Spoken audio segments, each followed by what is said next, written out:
ప్రభుత్వం అధికారులు చేసేది బీద ప్రజలకే, ఏదో ప్రైవేటు వ్యవస్థలో కూడా చేసేది మేము కూడా సేవ చేసి బీద ప్రజలకే, అంటే పేషెంట్స్కి, ప్రజలకే కదా, తెలంగాణ ప్రజలకే కదా. మాకు అన్యాయం చేయొద్దు, బీఎస్సీ వాళ్ళకి కూడా అన్యాయం చేయొద్దు. ఎందుకంటే బీఎస్సీ అనేది 2021లో వచ్చింది. డిప్లొమా పారామెడికల్ కోర్స్ అనేది పుట్టింది 20 years బ్యాక్. ఈ 20 years నుంచి చేసిన వాళ్ళ యొక్క సేవలు, వాళ్ళ ఏజ్ ఎప్పటికీ రేవంత్ రెడ్డి ఒకటే మాట అంటూ ఉంటాడు, గడ్డాలు పెంచుకొని మనం ముదిరిపోయామంటాడు. మేము కూడా ముదిరిపోయాం, అందులో మేము కూడా ఉన్నాం కదా.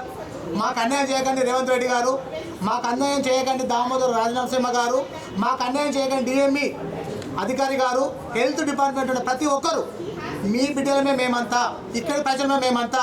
దయచేసి అన్యాయం చేసి మమ్మల్ని వీధిలో పడితే మీ ప్రభుత్వాలకు మేము అడ్డంకులుగా అవుతాం. మమ్మల్ని అడ్డంకులుగా చేయకండి, ఆ పరిస్థితి తేకండి. తెలంగాణలో ఉన్న అన్ని జిల్లాలలో మా యొక్క యూనియన్లు ఉన్నాయి. నెక్స్ట్ జేఏసీగా ఏర్పాటు చేసినట్లయితే మళ్ళీ వెనుకబడేది మీ వెనుకలనే. అలాంటి పరిస్థితి దయచేసి తెచ్చుకోకండి, మామూలుగా మీరు రెచ్చగొట్టకండి.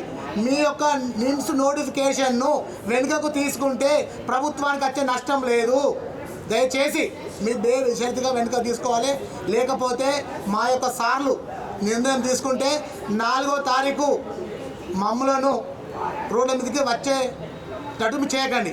ఖబర్దార్ చెప్తా ఉన్నాం, బేషరతుగా 4వ తారీఖు రోజు ఏదో ఒకటి జరుగుతుంది, మీరు నిర్ణయం తొందరగా తీసుకోండి.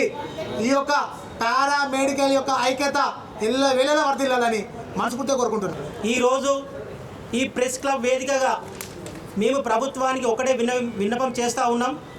ఏదైతే నిమ్స్ నోటిఫికేషన్లో గ్రేడ్ 2 పోస్టులకి డిప్లొమా అభ్యర్థుల్ని కాకుండా ఈరోజు బిఎస్ఎంఎల్టీ క్వాలిఫికేషన్ తోటి, బిఎస్ఎంఎల్టీ క్రైటీరియా తోటి ఏదైతే నోటిఫికేషన్ విడుదల చేశారో దానిని మేము వ్యతిరేకిస్తూ డిప్లొమా అభ్యర్థులను కూడా ఈ నోటిఫికేషన్లో అవకాశం ఇవ్వాలని చెప్పేసి ప్రధానంగా తెలంగాణ రాష్ట్ర వ్యాప్తంగా ఉన్నటువంటి పారామెడికల్ అభ్యర్థులం అందరము ఈరోజు దశల వారీగా నిమ్స్ సూపరింటెండెంట్ని సత్యనారాయణ సార్ని కావచ్చు, డిఎంఈని కావచ్చు, డిహెచ్ని కావచ్చు, దశల వారీగా కలిసి మా యొక్క విన్నపాన్ని సార్ వాళ్ళ దృష్టికి, మా యొక్క బాధని, మా యొక్క అవకాశాలను సార్ వాళ్ళ దృష్టికి విన్నవించాం. అయినా కూడా వారం అవుతుంది, ఇప్పటికి కూడా ఈరోజు అధికారుల నుంచి ఎలాంటి స్పందన లేదు. కాబట్టి మేము ఒకటే అడుగుతున్నాము, ఈరోజు తెలంగాణ రాష్ట్రంలో గతంలో ఇచ్చినటువంటి గ్రేడ్ 2 పోస్టులు అన్నిటికీ డిప్లొమా వాళ్ళకి అవకాశం కల్పించి ఈరోజు వారిని ఎలిజిబిలిటీగా తీసుకున్నారు.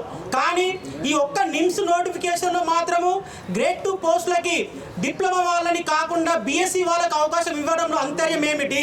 ఈరోజు డిప్లొమా హోల్డర్స్ని ఎందుకు మీరు విస్మరిస్తున్నారు? ఇది సమాధానం చెప్పాల్సినటువంటి బాధ్యత ఈరోజు నిమ్స్ డైరెక్టర్ పైన ఉన్నది. కాబట్టి అయ్యా, మేమేం పాపం చేశాం? ఈరోజు మీ ప్రభుత్వం కానీ, కాంట్రాక్ట్ బేసిక్లో కానీ, అవుట్ సోర్సింగ్లో కానీ, ప్రైవేట్లో కానీ ఈరోజు మేము సేవలు అందిస్తున్నాం కదా. గ్రేడ్ 2 పోస్టులకి ఈరోజు మేము ఎలిజిబిలిటీగా అయినా కూడా, మేము ఎలిజిబిలిటీ ఉన్నప్పటికీ కూడా మీరు మమ్మల్ని ఎందుకు విస్మరించారో, ఏ క్రైటీరియాగా ఈరోజు బిఎస్సీ క్వాలిఫికేషన్ పెట్టారో ఈరోజు మీరు చెప్పాల్సిన అవసరం ఉన్నది. కాబట్టి మేము ఒకటే తెలియజేస్తూ ఉన్నాం, మేము ఏదైతే నిమ్స్ నోటిఫికేషన్లో గ్రేడ్ 2 పోస్టులకి బీఎస్సీ క్రైటీరియా పెట్టడాన్ని వ్యతిరేకిస్తూ ఆ నోటిఫికేషన్ సరిచేసేంత వరకు, డిప్లొమా అభ్యర్థులకు అవకాశం ఇచ్చేంత వరకు ఈరోజు న్యాయబద్ధంగా, ప్రజాస్వామ్యబద్ధంగా పారామెడికల్ అసోసియేషన్ తెలంగాణ రాష్ట్ర కమిటీగా దశల వారీగా పోరాటాలు చేస్తూ ఉన్నాం. భవిష్యత్తులో కూడా మా యొక్క హక్కుల సాధన కోసం, మా అభ్యర్థులకు అవకాశం వచ్చేంత వరకు కూడా ఈ పోరాటాన్ని కొనసాగిస్తామని చెప్పేసి కూడా ఈ వేదిక సందర్భంగా ప్రభుత్వానికి విన్నవిస్తూ ఉన్నాం.